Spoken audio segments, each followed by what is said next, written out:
We are live. How you doing, everyone? Welcome to the Transfer Exchange Show. We've got our very good friend Samuel on, the man that brought the party to the party. How you doing, Samuel? It's good to have you back. Great. I'm doing well. I'm happy to be here once again. It's been a while. I see Kieran and then Simon. I'm happy to be here once again. That's good. That's good. That's good. Now, most people on the channel know you as the man that broke the Thomas Partey story, but we also know you as a Chelsea fan. Um, how was it? How has it been this season with life under Frank Lampard? It's been a bit topsy turvy. Was you a fan? Was it the right time for him to go? Um, First of all, a very good afternoon to our viewers wherever they are watching us from around the globe. Um, when Sarri left and the news started coming in that Lampard is the obvious choice. Um, the question that I was asking myself is that how is Lampard going to cope with these young lads? Mm-hmm. Because you have Sarri leaving, you have Eden Hazard, who has been the best player of the team for the past 5 6 years, also leaving. At the same time, Pedro was not in good form. Willian was not in good form. And so what you need to do is that you need to bring in these young lads and then blend them with the experienced players that you have. But the experienced players that you had at the time were not on good form. And so these are the kind of questions that I was asking myself. So if you ask me, was it the right time for him to come in or to go? I don't think it was the right time for Lampard to come in at the time. But also, I think at the time when the transfer ban was on Chelsea, you do a proper analysis and you ask yourself, at the time that Chelsea were on the ban, what kind of top class coach could the Chelsea board and Abramovich approach? Mm-hmm. And he will understand that I'll come and coach this team. Remember, when you come in, you will not be able to sign new players. Yeah. So the kind of players that he have, that is what he's gonna have. Gonna work with them. Mm-hmm. And so for me, it wasn't the right time for Lampard to come in at the time, but it was being forced. The Chelsea, and also we look at what Lampard did with Derby County just one season. It was amazing. Mm-hmm. I think it was unfortunate that they lost at the playoffs. But coming to a big club, Lampard knows the culture, Lampard knows the identity of Chelsea. Lampard knows that this club is a very demanding club. When you come in as a coach and you don't win, you are fired the next day. And I'm sure Lampard did all this analysis and before he took up the job. But you ask yourself that the players that they brought in during the summer, were they the right materials? For me, I think yes and no. Because, for example, someone like Kai is a very young lad. Yeah. I've argued on several platforms with my colleagues in the media here in Ghana that Chelsea didn't need Kai. Yeah. Chelsea have similar players. But did they get in Kai Havertz because it was an opportunity rather than a need? Was it a case of and so go?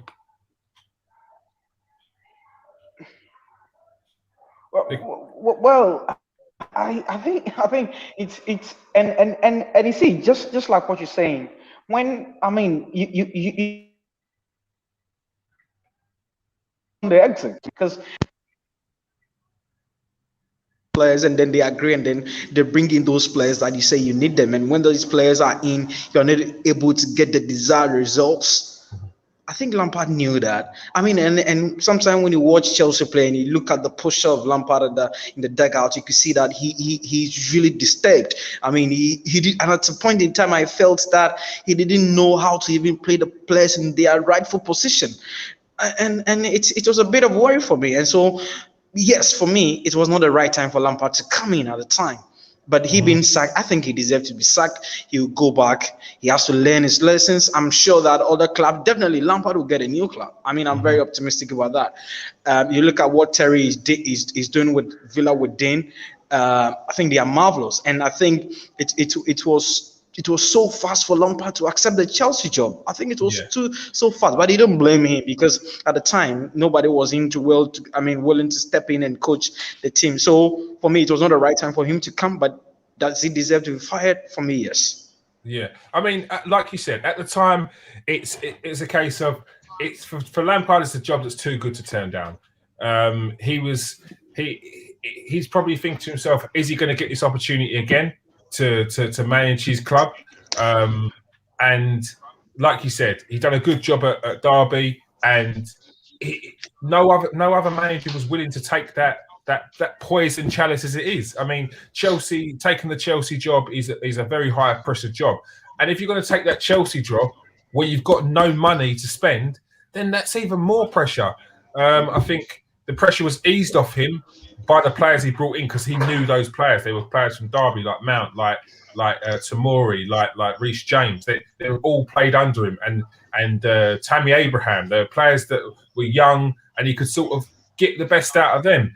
But when he had to sort of bring in players, when they weren't his, like, not necessarily not his players, but when they were players that were coming from outside, it was that had been there before. It was maybe a bit too much. And with regards to his demeanour, I think he knew that the writing was on the wall. He knows he's been there as a player. He would have heard and felt that feeling that would have been around when previous managers were on the brink of getting the sack. So he would have known that, and it was obvious that game after game it was not smiling, hunched shoulders, and he just looked like he was slightly dejected. Yeah, and that's why sometimes what I read in the English media, and then some of the former players, some of the pundits are backing the Chelsea board that they should stick with Lampard. I mean, you look at what Arteta is doing with Arsenal, amazing. I mean, at a point in time, Manchester United fans felt that it's the right time for Ole to leave. But you can't compare the situation to the Lampard situation.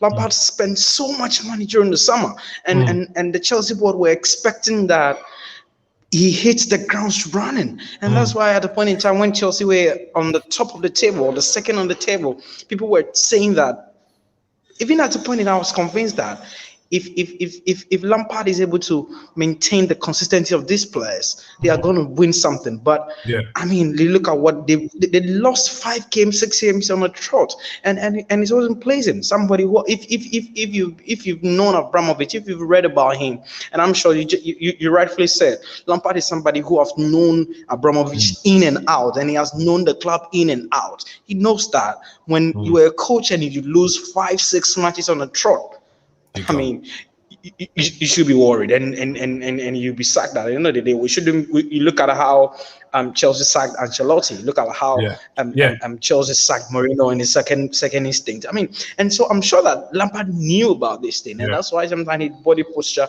he was a bit worried when the results were not coming. Because if you're a coach, the only thing in your mind, and the only thing that you keep on telling your players, that the results is what matters. Apart from results, you are not working. Yeah, and Chelsea have that blueprint of, if you don't do it consistently, you're gone. So Thomas Tuchel, you're gone. It's simple as that.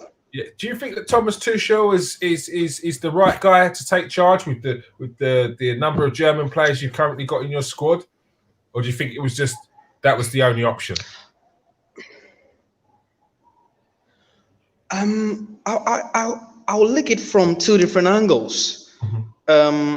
And the first one that I'll look at is that I didn't follow Tuchel when he was at Mainz, but I watched a little bit of him when he was at Dortmund, and I paid carefully attention to him when he was at PSG, because he was playing in the Champions League, and then you look up to him, and you could see that there's somebody who really have the future, and in the German football sector they rate him as somebody who's one of the brightest coaches that I mean for the future.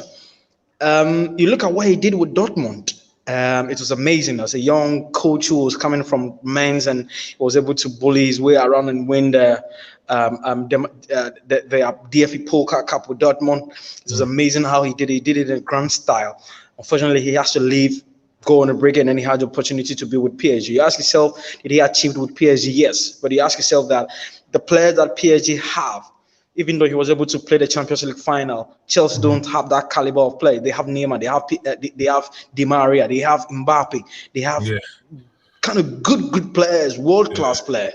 You can't compare them to the kind of materials that Chelsea have at the moment. I'm not underrating the Chelsea players, but you ask yourself, can Tuchel get the best out of these Chelsea players? For me, yes.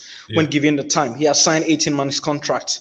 Let's give him the time to work. But you ask yourself that, and I'm very happy when he spoke to the Chelsea media. He said that he knows that Chelsea is a results club. When you come and you don't perform, you are out. And I'm sure Tuchel is aware of this incident. This is all, the culture. They have the blueprint. And so when you come in and you don't perform, you are off.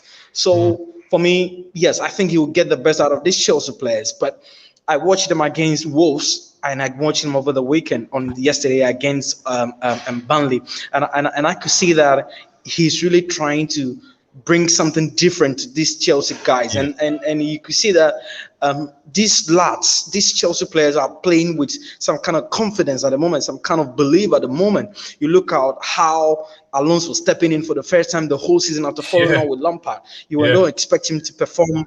You don't expect him to perform like what he did, but amazing. I was very much impressed with the way he played yesterday, and so I think, yes, Tuchel is in. He's a very young lad. He's trying to implement his philosophy. He has done it with Dortmund. He has done it with Mainz. He did it with Dortmund. He did it with PSG. Now he's in the Premier League, the most intensified Premier League in the world, the most watched Premier League in the world. And I think that if you ask me if he's going to deliver, for now, I think it's too early. No players coming in. He has to work with the ones that he have at the moment. And so let's see what will happen. But I believe. I see the Antonio Conte kind of attitude in Tuchel. I think he has a bright future. And when should the Chelsea board, should the Chelsea management, should the Chelsea hierarchy, especially Abramovich, get the time for him to work and implement his philosophy? Sometimes the Lampard issue is gone for me, but you look at what the board of Liverpool, the management of Man City, they have given the time. They gave Pep Guardiola the time. They gave Klopp the time, and they have massively achieved. And I think moving forward, yes, Chelsea are that kind of club that when you come and you don't perform, you are sacked. But I think moving forward, it's about time that the club is a big club. It's one of the biggest clubs in Europe and around the world. And so if you want to achieve, yes, you consider Abramovich has been in charge for the past 16 years, and he's won over 15 trophies. But I'm saying that if you want Chelsea to flourish, get a manager, back him like what he did to Lampard during the summer. You back him, you give him the necessary materials, allow him to work, and I'm sure with the necessary requirement, with the support, I think Tuchel will come good. But it's a matter of time. Let's see how those lads are going to play against Tottenham on Thursday, and from there we'll draw a conclusion. And for me, I think the Premier League is over. I don't see Chelsea progressing in the Champions League, but with the FA Cup, I think Chelsea have a chance. And so for me, I think it's a matter of time, but it's too early to predict that Tuchel. For me, I see him succeeding, but it's a matter of time for me. And so I'm very confident that Tuchel will succeed at Chelsea when given the time. Yeah. Simon, Samuel was just saying there about giving managers time. Do you think if Pep Guardiola or Jurgen Klopp were Chelsea managers and they had the start that they had at their clubs, that they would be Chelsea managers still now, with regards to like how Klopp done when he first got to Liverpool and how Pep done when he first got to Man City? Well, never mind all this Chelsea stuff. How awesome is it to see Thomas Partey in red and white in North London? How brilliant is it? Yeah. No, but in all fairness, if Klopp or Pep Guardiola was at Chelsea, they'd get financial backing. We all know that. But I think with Roman, it's right. We'll give you what players you want, but you better win the league this year. And if you don't win the league next year, you're gone. When you look at Liverpool, you look at Arsenal, it's a building process. You see the players that we have to get rid of. We haven't got the luxury of what Chelsea have, where they can just go. You spent about 100 million on sacking managers. It's mental. It's crazy. Yeah, we're literally getting rid of players, but just having to basically just get rid of them and take a loss. Chelsea, I don't think would ever even do that. It'd just be, right, he's not working, right, we'll get rid of him. 70 million Kepa cost, we'll go and get him that's 80. I wish we could do that, but we can't. But with Tuchel, I don't know. I watched him at PSG a few times in Champions League and on BT, because it's on BT. I don't know. I don't think his man management, I don't think he's the best for man management.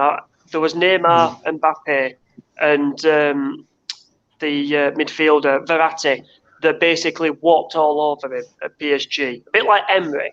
If you look at Emery's time at PSG, Emery controlled them players to a certain degree, but when they got out of line, he stuck it on them. I'll be back in a minute. They stuck it on him.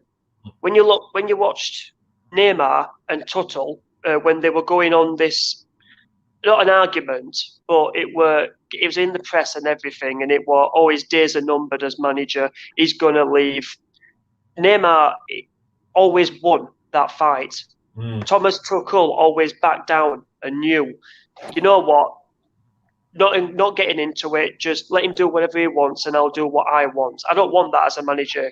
If I'm a Chelsea fan, I don't want that. Yeah, the only thing is, and Samuel touched on it earlier as well, where he said that the players at PSG are not the players at Chelsea. The players at PSG are like Uber players, like your Mbappe's, your Neymars, your Verrattis, your Di Marias. Like Chelsea have got some top players, and there's not sort of any slight on any of the Chelsea players, but you're talking about egos where you kind of do have to be very careful about how you play it, because otherwise it's a fine line between, okay, you're the manager and you're in charge and you say what goes, and they are the face of the club. They are what's bringing in the sponsors. They're what's bringing in the money. They're what's bringing in the fans. So you have to pick your battles, and you have to even it out a little bit. And look, if anyone knows about Neymar, you know that very, very rarely you win that battle. Like, this is a guy that picks and chooses what games he wants to play. Gets told that he can't go to Rio. The next thing you know, he's having a house party with 300 people, and then on the Monday he's playing again. So it's very hard to say, in my opinion. But one thing I will say with Chelsea, with Tuchel, for the 2 games he's played, he's actually playing players in their right position. Yes, and that's the thing. Lampard wasn't. Comes back in. Lampard comes back in. Lampard seems to have had an issue with some players, and he couldn't get over that, and he's not playing them. But you need to put it aside, because there's players that need to be playing. Like, all I keep seeing every other week was Cullen Hudson-Odoi come and he's played really well, and the next game he's not played. And it's like, what is the problem there? And that seems to be happening. You can't have personal grudges against these players, because they're the ones that are keeping you in your job. You've got to put whatever it is aside and start from scratch. Yeah, that's it. Same as when you got Mason Mount. And I'm not saying Mason Mount's a bad player or anything like that. I think he's very overhyped, if you get what I mean, but is a trial. Will give you everything on the pitch. But for Chelsea's midfield, for me, it's N'Golo Kante, it's Kovacic, and it's Havertz. That is their 3 in midfield.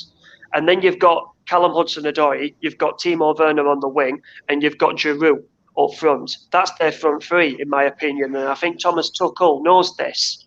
Mm-hmm. He's not going to do what Lampard does. And it's like Roy Hodgson in the World Cup, when you had Jamie Vardy and you had Harry Kane. 25 goals they scored at Premier League. And he's trying to shoehorn Wayne Rooney into the team.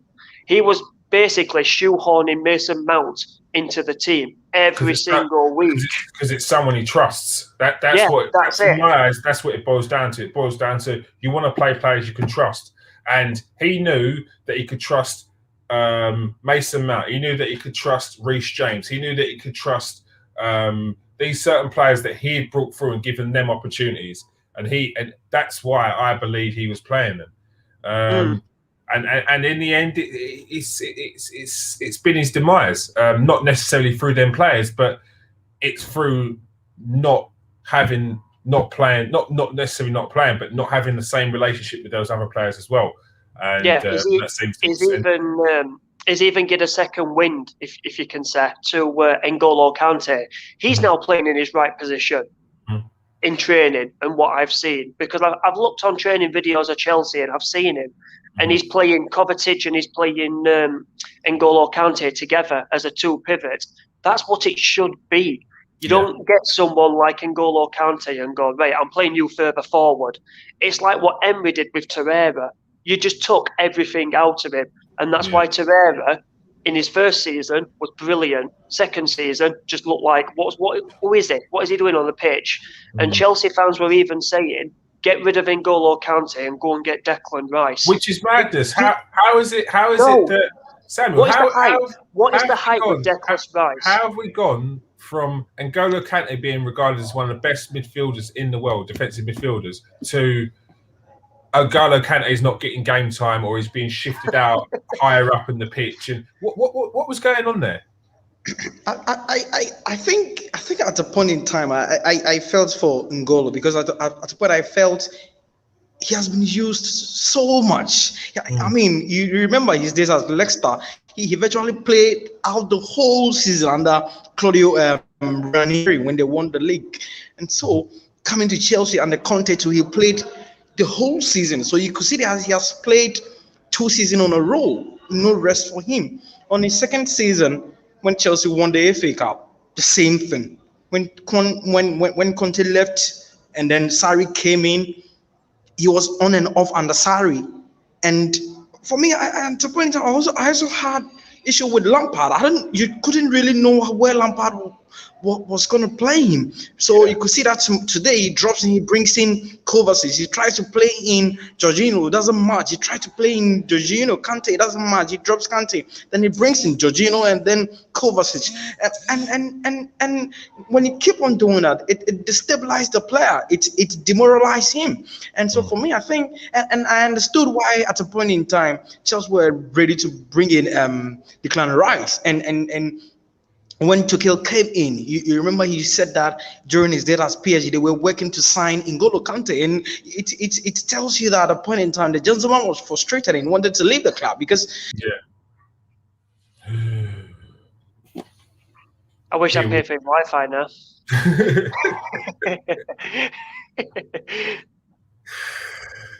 Oh, Samuel!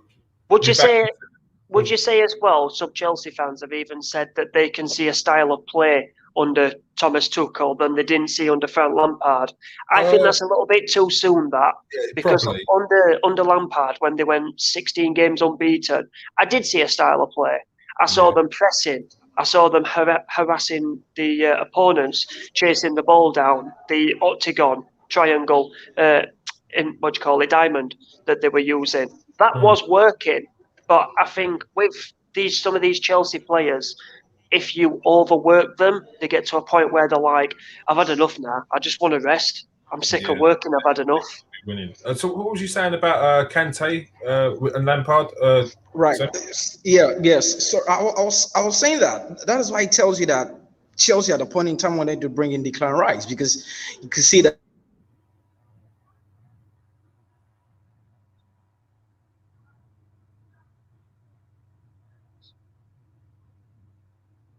When he says Declan Rice, a West Ham fan is in control of the Wi-Fi over there, and he's like, "No, you will not talk about Declan Rice and Chelsea." But that was the downfall with Lampard. It seems as if Lampard wanted Declan Rice, and they're probably saying, "You've got Kante there. What is it that Kante can't do that Declan Rice can do?" Like. Nothing. It's purely going to be boiling down to personal preference. Like Kante is a player. He's the team of the year for world's best players. He won a World Cup with France and was integral in that. He was integral in winning the league with Chelsea and with Leicester. And all of a sudden, you want to play him higher up the pitch because you feel that he's got more to his game than a defensive midfielder. It's like him and Ollie were in competition for England players, and they wanted to build an England core. See, I can understand Frank, because he might want to buy England players and put him into Chelsea's team with the mixture of like other players around the world. He had that as well. Yeah, he could look at it and go, well, if I can prove it at Chelsea and I get some England players, maybe I could prove it to be an England manager. Well, that's what you might think. Well, one of the things that Mourinho done at his time when he was at Chelsea, was he brought in an English core. He brought in players that were doing it in the Premier League. He brought in Joe Cole, Glenn Johnson, Frank Lampard. He brought in these players, and then when he went and brought players from across into Europe, he was buying players that were ripping it up in Europe as well. So you had that English core, you had that core of players that were either brought through the squad or were doing it in the Premier League, and they were already in England team, and then he brought in top quality players that were doing it at the time. In Europe, and even when he went for players which were not necessarily the best in the country, he still went for the players who were the most informed English players: Scotty Parker, Sean White-Phillips, and that's what they went for. They even down to Stephen Sidwell, because they knew that they could do it in this country, and that's maybe what was with Frank Lampard's thinking, and that's kind of why it maybe sort of went off key when he started bringing in players from outside, and he sort of lost the dressing room. Right, Samuel is just about to drop back in, and he is. Let's say hello to the guests so far, the comment section so far quickly. Oliver, thank you very much for joining us. Gareth Lewis, thank you very much for joining us. Should we give a little bit of a transfer update while we're waiting? Yes. Hold on. Oh, with it.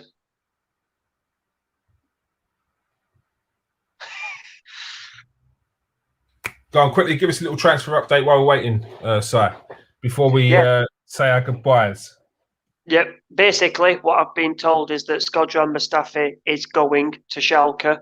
He's already agreed personal terms. Arsenal was going to terminate his contract, but they've actually got a bit of a fee for him. So Ozan Kabak is going to Liverpool. He's doing the first part of his medical now. He can't get into England soon enough for the medical, so he's doing his medical in Berlin, his second part of his medical. So the fee that Liverpool are going to pay for Ozan Kabak, Schalke will use that fee, and that will go towards Shkodran Mustafi. So Mustafi turned down Liverpool. He actually turned down Liverpool, but Liverpool couldn't guarantee him game starts all the time, and that's what he wanted. That's the thing. It would some people. It sounds silly that Mustafi's turned down Liverpool. But what you got to understand is Mustafi, if he was going to sign for Liverpool, would have probably been signing a 2-3 year deal.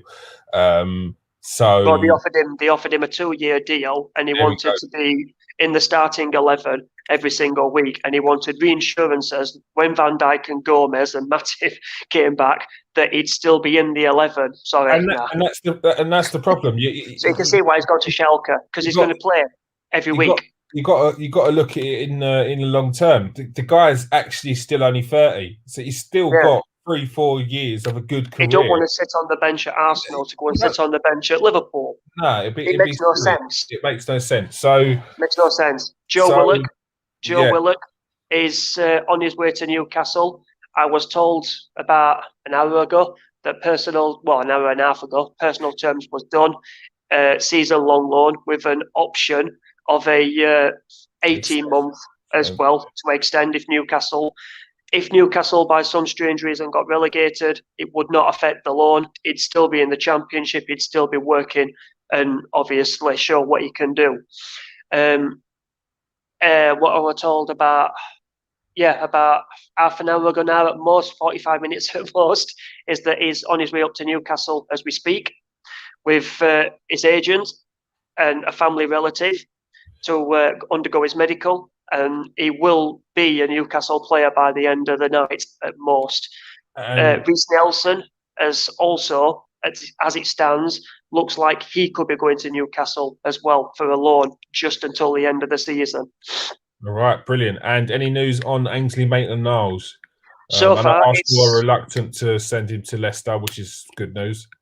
Yeah, Leicester were the favourites to get him. He'd already agreed, not personal terms with Leicester, but he'd already agreed that he was going to play in midfield for Leicester, and this is what he wants. But Newcastle, Southampton look like to be the favourites to get him, which is pushing Ryan Bertrand more to not signing a new deal and could push him towards Arsenal. I've been told that Arsenal are looking at 2 deals today. They're wanting to bring in 2 players, and it is the defensive part, not midfield, not strike force. Left back. I have been told that a bid has been rejected on 25 million for Danny Ings. That's not this month. That's basically to try and sign him this month on a pre-contract, and then he'd come to us in the summer as a potential Lacazette replacement. Eddie Nketiah has been offered to Crystal Palace. He's also been offered to West Bromwich Albion, and he's also been offered to Norwich City. Nothing to do with Buendia, but he has been offered to Norwich City. Norwich have turned it down, but West Brom and bloody hell, what was the other team I've just said? There's that much information you have to remember. It's unreal. It says literally I've got no pen to write everything down. But basically, Eddie Nketiah looks like he could be going out on loan as well. I get a few game time. Yeah. Which could push it could push Floyd Balogun to sign a new deal, because if Eddie goes out, he will get that game time that Arsenal have reassured him. Random question, Simon. Did you enjoy the Royal Rumble last night?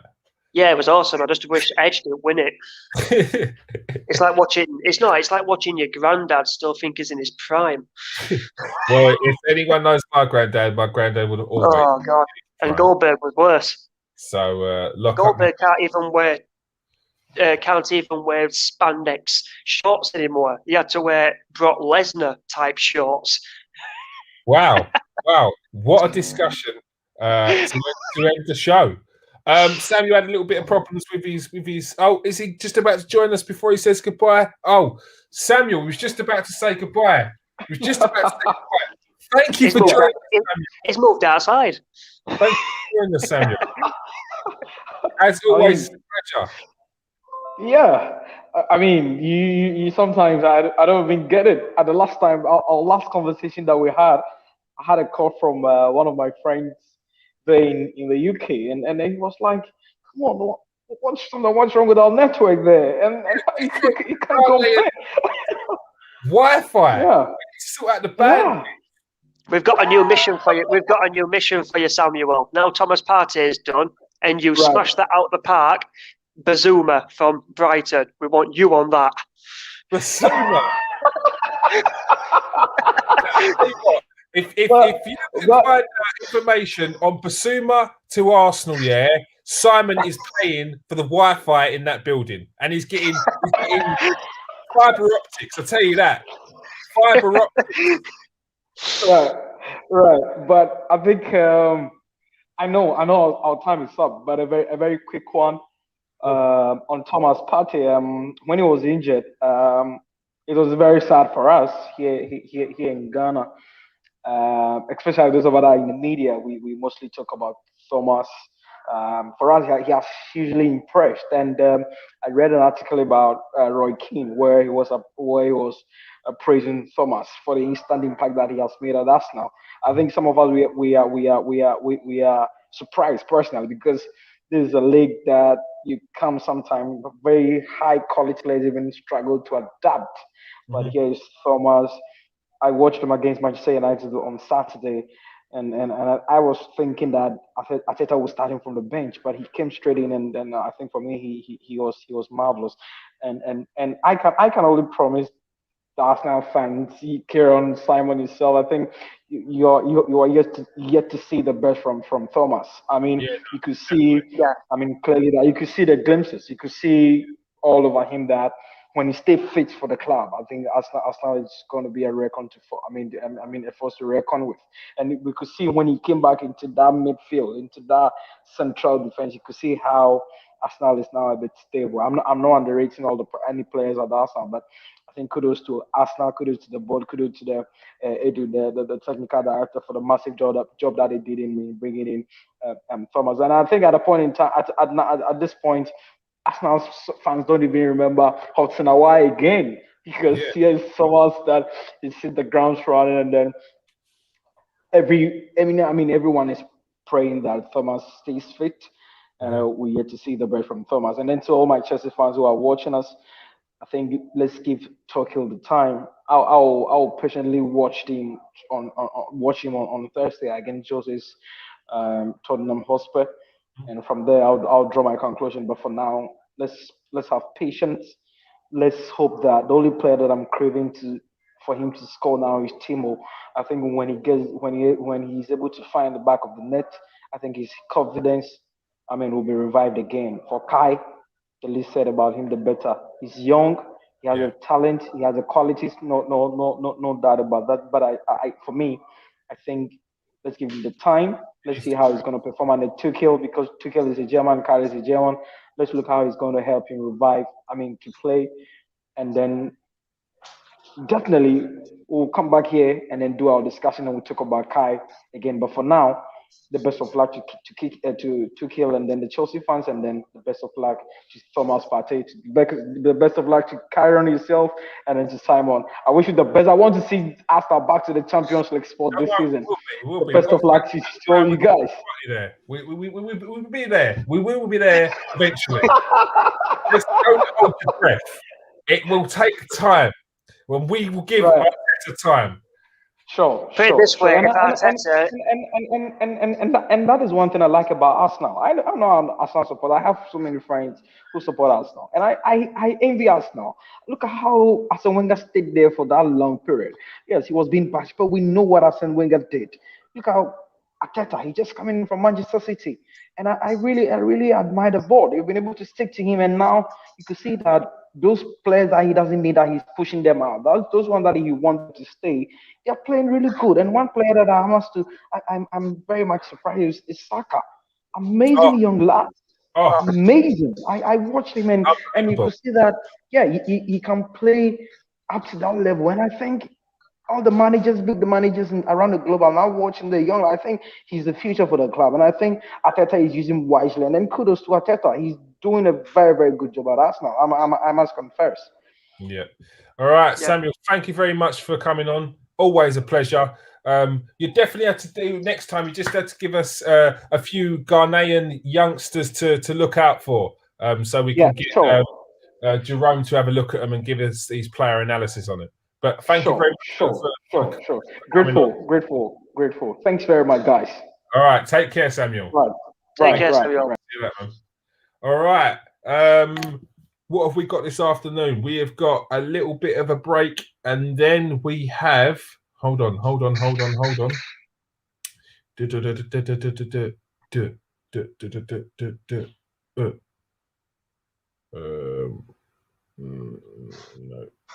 Don't do this to me. Okay. We have. There we go. At 2:00 we have Joan Luque. He was on previously, former Barcelona youth player. He signed for Maidstone on deadline day, and yes, he's currently signed for Weymouth FC. He's going to be joining us at 2:00, and then we have a little bit of a break. We've got Daniel Christopherson, Swedish expert. Then we've got Callum McFadden and Marie Buka Schottelbukum, sorry. And then we've got South American expert at 5:00, Lee Allison at 5:30, and then we've got a couple of hours or an hour break, dinner time. We've got Tottenham on. That's Jamie Brown and Abby Summers. And then we've got Tom King, Newport goalkeeper, who got the world record longest goal. Then we're joined by Norwegian expert David Weatherston, and then at 8:30 it's Manchester United, former Man United player and Aberdeen player in Ben Thornley. Also joining us that time will be Nathan Ellington. So make sure you join us, people. Make sure you hit the like and subscribe. Make sure you hit the bell button and all, and you'll be able to get notifications whenever we go live. We'll see you in half an hour. Thanks for joining us, people. Peace out. Stay safe. And catch you.